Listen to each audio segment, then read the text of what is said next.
भारत में पिछले 24 घंटे में जून के बाद सबसे कम केसेस सामने आए हैं। लेकिन इस बीच भारत में कोरोना वैक्सीन के नए स्ट्रेन की दस्तक ने एक बार फिर टेंशन बढ़ा दी है। ब्रिटेन से लौटने वाले 6 मरीज म्यूटेंट कोरोना वायरस से संक्रमित पाए गए हैं, जिनको आइसोलेशन में रखा गया है। साथ ही इनके कांटेक्ट में आने वाले करीबी लोगों को भी क्वारंटाइन कर दिया गया है। बताया जा रहा है कि कोरोना का नया स्ट्रेन काफी संक्रामक है। इससे कोरोना प्रभावित इलाकों में नए केस में 300% तक इजाफा किया है। कोरोना वायरस के नए स्ट्रेन से खतरा देखते हुए भारत सरकार ने भी कमर कस ली है। केंद्र सरकार ने ब्रिटेन में पाए गए कोरोना के नए स्ट्रेन से सावधान रहने के लिए भी कहा है। 70% ज्यादा तेजी से फैलता है नया वायरस। ब्रिटेन में अब तक कोरोना वायरस के ज्यादा खतरनाक 2 वेरिएंट मिल चुके हैं। पहला वेरिएंट मिलने के बाद ही भारत सरकार ने 21 दिसंबर को ब्रिटेन से आने वाली फ्लाइट्स पर रोक लगा दी थी। ये रोक 22 दिसंबर रात 11:59 बजे से 31 दिसंबर रात 11:59 बजे तक लगाई गई। जो लोग इससे पहले फ्लाइट से भारत पहुंचे, उनका एयरपोर्ट पर ही RT-PCR टेस्ट किया गया था। वायरस में लगातार म्यूटेशन होता रहता है, यानी इसके गुण बदलते रहते हैं। म्यूटेशन होने से ज्यादातर वेरिएंट खुद ही खत्म हो जाते हैं, लेकिन कभी कभी ये पहले से कई गुना ज्यादा मजबूत और खतरनाक हो जाता है। ये प्रोसेस इतनी तेजी से होती है कि वैज्ञानिक एक रूप को समझ भी नहीं पाते और दूसरा नया रूप सामने आ जाता है। वैज्ञानिकों का अनुमान है कि कोरोना वायरस का जो नया रूप ब्रिटेन में मिला है, वो पहले से 70% ज्यादा तेजी से फैल सकता है। म्यूटेशन का मतलब होता है कि किसी जीव के जेनेटिक मटेरियल में बदलाव। जब कोई वायरस खुद की लाखों कॉपी बनाता है और एक इंसान से दूसरे इंसान तक या जानवर से इंसान में जाता है, तो हर कॉपी अलग होती है। कॉपी में ये अंतर बढ़ता जाता है। कुछ समय बाद एकाएक नया स्ट्रेन सामने आता है। ये बहुत ही सामान्य प्रक्रिया है। वायरस अपना रूप बदलते रहते हैं। सीजनल इन्फ्लुएंजा तो हर साल नए रूप में सामने आता है। इस वजह से कोविड-19 के नए वेरिएंट्स को लेकर वैज्ञानिकों को बहुत ज्यादा आश्चर्य नहीं है। फिलहाल ब्रिटेन में N501Y नाम का कोरोना स्ट्रेन मिला है। इसमें अमीनो एसिड को N लिखा गया है। ये कोरोना वायरस की जेनेटिक स्ट्रक्चर में पोजीशन 501 पर था।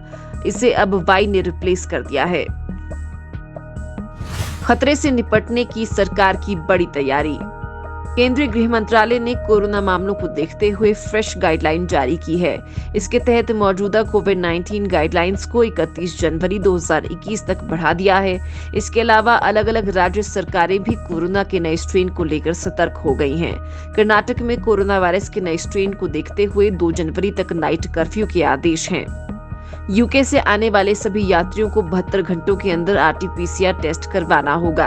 अंतर्राष्ट्रीय यात्रियों पर नजर रखी जा रही है। हालांकि अंतर्राज्यीय यात्रा पर कोई बैन नहीं है।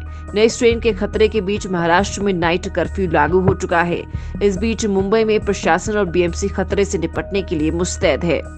BMC ने 25 नवंबर से अब तक इंग्लैंड से मुंबई आने वाले लोगों से अनुरोध किया है कि वे शंका दूर करने के लिए अपना कोरोना जांच जरूर करवा लें। रोजाना मिडिल ईस्ट और यूरोप से आने वाले 2200 यात्रियों को क्वारंटीन करने की भी तैयारी के लिए खास इंतजाम है। जिनके अंदर भी कोरोना के लक्षण मिल रहे हैं, उन्हें सीधे कोविड सेंटर भेजा जा रहा है। बाकी लोगों को होटल या दूसरे क्वारंटीन केंद्रों पर उन्हीं के खर्चे पर भेजा जा रहा है। महाराष्ट्र की उद्धव ठाकरे सरकार ने फैसला लिया था कि इन देशों से सोमवार से जो भी मुंबई या महाराष्ट्र आएगा, उसे क्वारंटीन पर रहना अनिवार्य है। होटल में जो भी विदेश से आने वाले यात्री क्वारंटीन होंगे, उन्हें ठहरने के 5वें से 7वें दिन के अंदर RT-PCR टेस्ट करवाना होगा।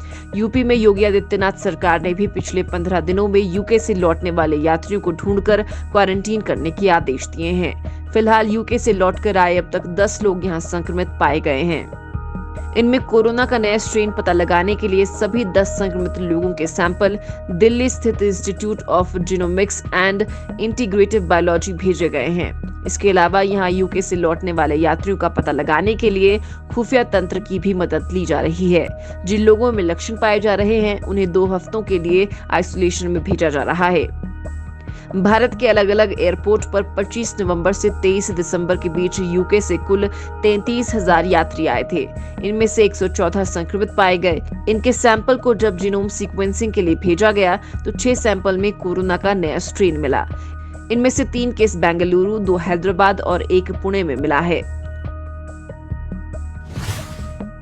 वैक्सीनेशन को लेकर युद्ध स्तर पर तैयारी। कोरोना वैक्सीन कोविशील्ड तैयार करने वाली सीरम इंस्टीट्यूट के सीईओ अदार पूनावाला ने कहा है कि कंपनी ने अभी कोविशील्ड के 4 से 5 करोड़ डोज स्टॉक में रखे हैं। वैक्सीन के इमरजेंसी यूज के लिए कुछ दिन में मंजूरी मिल सकती है। इसके बाद केंद्र को तय करना है कि कितने डोज और कितनी जल्दी चाहिए। पूनावाला ने कहा कि हमारी कंपनी जुलाई 2021 तक 30 करोड़ डोज तक तैयार कर लेगी। भारत कोवैक्स का हिस्सा है। हम जो भी तैयार करेंगे उसका 50% हिस्सा भारत के लिए होगा। भारत की जनसंख्या काफी ज्यादा है, इसलिए मुझे लगता है कि अब तक हमने जो 5 करोड़ डोज तैयार किया है वो सबसे पहले भारत के लोगों को ही लगाया जाए। 2021 के शुरुआती 6 महीने वैक्सीन की शॉर्टेज रहेगी। इसमें कोई भी मदद नहीं कर सकता है, लेकिन इसके बाद अगस्त सितंबर तक वैक्सीन सप्लाई सही हो जाएगी।